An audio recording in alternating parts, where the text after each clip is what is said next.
আজকে সংবাদ মাধ্যম জন্য শুধু বুঝলি আবার দেশে বাইরে যাচ্ছে না বলবো সত্য কি জানি না আপনারা বারবার এটাকে সবকিছু মিলিয়ে তাদের প্রশ্নটা উঠেছে আসলে কি বলবেন আসলে আবার মানুষ মুভি বা দেশে বাইরে যাচ্ছে কিন্তু নানা শাকিব খানের নাম আসে সবকিছু মিলিয়ে কিছু বলতে পারবেন সবকিছু একটা সময় আছে, সবকিছু একটা আছে যে সময় স্থান কাল পাত্র।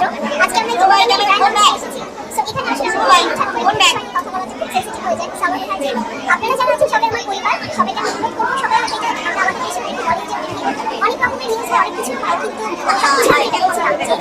পার্সোনাল বিষয়। সো এই বিষয়গুলো নিয়ে আসলে আমি সবাইকে রেসপেক্ট দিই সেই সময়টা জানিয়ে শেষ করবেন এই ধরনের নিউজে কিছুটা বিব্রত হন কিনা? বিব্রত তো অনেক সময় হয় কিন্তু কিছু করার নেই। আসলে আমাদের সাংবাদিক ভাই বোনেরা ওরা অনেক কিছু নিয়ে নিউজ করবে, দর্শকদের অনেক কিছু জানার আকাঙ্ক্ষা থাকবে। সো এটা হবেই, হয়ে এসছে আজীবন সবার ক্ষেত্রে। সো এটা নতুন কিছু না, তবে আমি বলবো যে আপনারা একটু সবাই সবার জায়গা থেকে যথেষ্ট রেসপেক্ট দিয়ে আসলে একটা শিল্পী বা শিল্পীকে একটু প্রেজেন্ট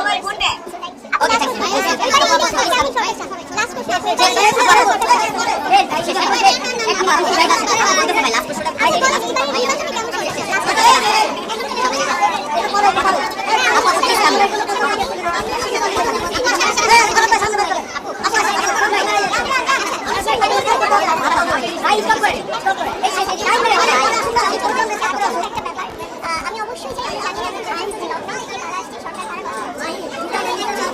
বাংলাদেশের নাগরিক হিসেবে আমার চাওয়া থাকবে যে আমরা যাতে এরকম করতে পারি, আমরা যেন নারী পুরুষ বেশি আমরা না রাখি, কারণ আমরা সবাই একটি শান্তিপূর্ণ সিচুয়েশন চাই। আমরা চাই যেন প্রত্যেকের নর্মাল জায়গায়